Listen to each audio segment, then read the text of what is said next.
ان کا چہرہ بالکل تاریک سا تھا، خاموش تھا، بلینک تھا. اس کے علاوہ میں کچھ بھی نہیں کہہ سکتی. کچھ نہیں تھا ان کے چہرے پہ، ان کی آنکھوں میں، ان کی چال میں، کچھ بھی نہیں تھا. لیکن آپ پڑھی لکھی خاتون کی حیثیت سے جو کہ نیوز سے اتنا وابستہ رہیں، آپ کا تاثر کیا تھا کہ کچھ نہیں تھا مگر کیا تھا اس میں؟ ڈیجیکشن تھی، دکھ تھا، تکلیف؟ بہت دکھ تھا، بہت زیادہ دکھ تھا. مطلب اتنا زیادہ کہ میں آج بھی اس بات کو کبھی یاد کرتی ہوں.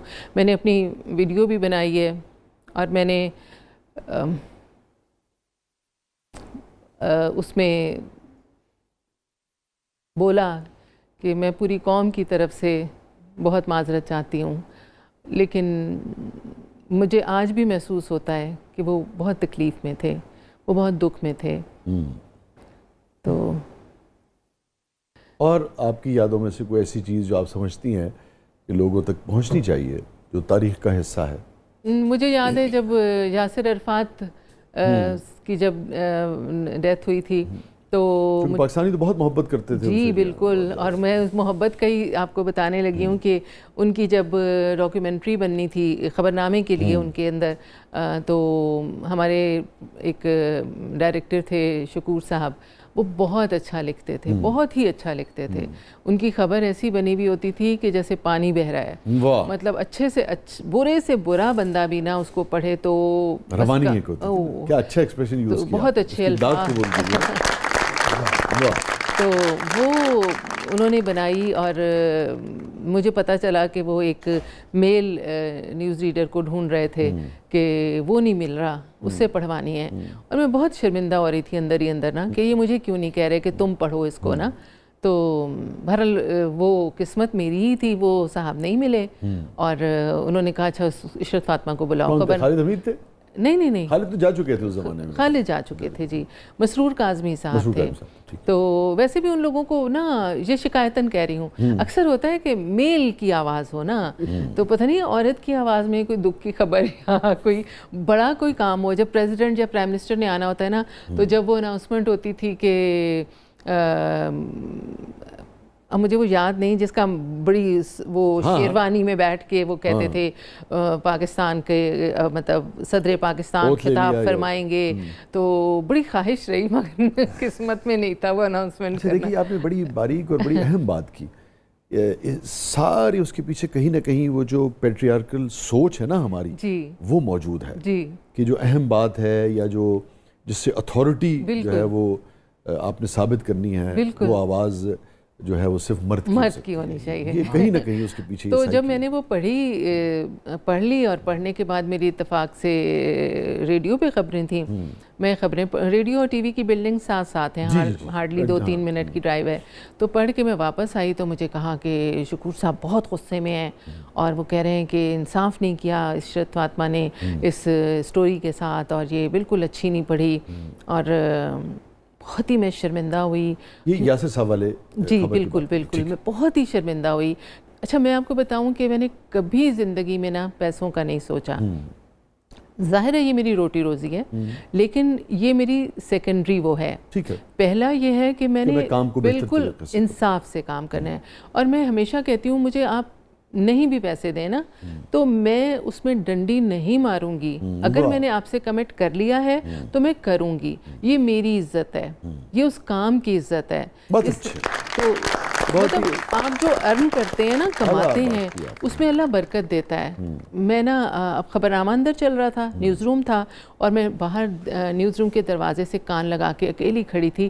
اندر سب سن رہے تھے اور میں سوچ رہی ہوں کہ یار میں نے کہاں غلطی کی ہے. اس کے بعد نا وہ ایک بندہ آیا، ہمارا پروڈیوسر تھا سینئر راشد. اس نے کہا کیا ہوا؟ تو میری آنکھیں بھیگ سی گئیں. میں نے کہا شکور صاحب ناراض ہو گئے ہیں. وہ کہہ رہے ہیں کہ اتنے ٹھیک نہیں پڑھی. تو میں سن رہی ہوں، مجھے تو کہیں کچھ نظر نہیں آ رہا. ایک دم سے دروازہ کھلا، شکور صاحب باہر. اور میں ظاہر تھوڑا سا گھبرا گئی. مجھے کہنے لگے میرے کمرے میں آئے. ان کے کمرے میں پیچھے چلی گئی. تو جب میں گئی تو انہوں نے مجھے کہا کہ انہوں نے مجھ سے معذرت کی. انہوں نے کہا مجھے کسی نے کہا کہ اس کو ریڈیو جانے کی جلدی تھی اس لیے اس نے ٹھیک نہیں پڑھی. میں نے آپ کی کمنٹری نہیں سنی، میں نے آن ایئر سنی ہے. اچھا اس وقت سے کسی کے کہنے پہ تو میں نے ان کو کہا سر میں نے تو آپ سے شکوہ کرنا تھا کہ میں آپ کی پہلی چوائس کیوں نہیں تھی. दूसरी चॉइस क्या जवाब दिया उन्होंने? कुछ भी नहीं बोला उन्होंने, कुछ भी नहीं बोला। इसका जवाब है नहीं इस माशरे में।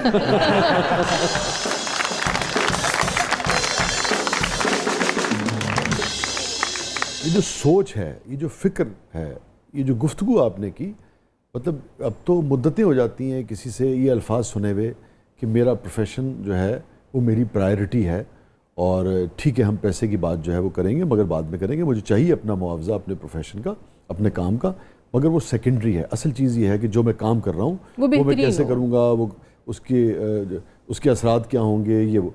आप क्या समझती हैं कि ये रवैया कम हो गया है माशरे में या उसी शद्दोमत से बरकरार है जैसे नहीं, ये इतना कम हो गया है कि ना होने के बराबर है। उसकी वजह शायद नहीं, यकीनन यही है कि जब मेहनत के बगैर ही आप मुझसे आगे खड़े हो जाते हैं। ठीक है, मैं अपने आप को मिसाल कह रही हूँ, मिसाल के तौर पर कह रही हूँ, मैं तो ज़मीन की मट्टी के ज़रात से भी नीचे हूँ, लेकिन एक बंदे को मेहनत करके वो नहीं मिलता जो आपको बग़ैर मेहनत किए मिल जाता है, तो आपको क्या ज़रूरत है मेहनत करने की। अब तो काम से ज़्यादा कपड़ों पर तवज्जो दी जाती है।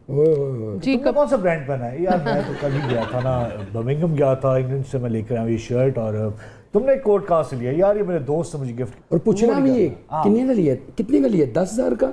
मैं आज तक पैसे नहीं मैंने ज़हन में रखे। अच्छा। तो दिल करे दुकानदार को कह रहे हो 200 तो कम करो ना। लिबास की अगर बात की है, ब्रांड्स की, तो ये मेरा ख्याल है कुछ ही लोग हैं, इस पे मेरी बड़ी रिजर्वेशंस हैं कि आप कपड़ों पे और ज्वेलरी पे और इन चीज़ों पे बहुत ज़्यादा चीज़ें खर्च करें, क्योंकि और बहुत सी ज़रूरतें हैं जिन पे हम उस पैसे को इस्तेमाल कर सकते हैं। और जब आप स्क्रीन पर आएँ तो आप ये सोच कर आएँ कि आपको जो लोग देख रहे हैं वो आपसे कुछ सीखें, वो स्ट्रेस में ना चले जाएं, वो एहसास कमतरी का शिकार ना हो जाएं कि मैं ये कपड़ा क्यों नहीं पहन सकता, मैं इसको क्यों नहीं ख़रीद सकता। आप वो पहने जिसको देख के उनको तसल्ली हो कि नहीं, इसने तो हमारे जैसे ही कपड़े पहने हुए हैं, तो हमारी तरह ही बात कर रहा है या कर रही है। तो मेरा ख्याल है मैंने बहुत लोगों को परेशान देखा है स्क्रीन की वजह से। इशरत, ये फरमाइएगा, ये जो आपने बात की ये बहुत ही इंतहाई सेंसिटिव बात की आपने।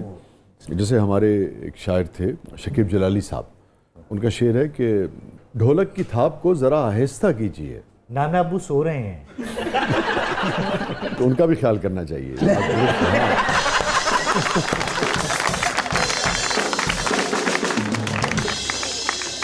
रहते हैं कुछ मलूल से चेहरे पड़ोस में, इतना न तेज कीजिए ढोलक की थाप। बहुत तो जी हाँ, और आप देखिए कि पूरा जो शकीब के लिए बहुत सारी तालीम, पूरी जो इस्लामिक फ़िलॉसफी है वो भी यही है कि आपके किसी काम से भी दिखावा जो है वो नहीं होना चाहिए, क्योंकि लोग उससे मुतासिर होते हैं और लोगों की ज़िंदगियाँ जो है डिस्टर्ब होती हैं अगर किसी के पास वो वसाइल नहीं है। और सच्ची बात यह है कि ख़ास तौर पे हमारे जैसे मुल्क में जिसमें 10 करोड़ से ज़्यादा लोग जो हैं इस वक्त वो तकरीबन ऑलमोस्ट 7-8-9 करोड़ से ज़्यादा गुर्बत की लकीर से नीचे जी रहे हैं।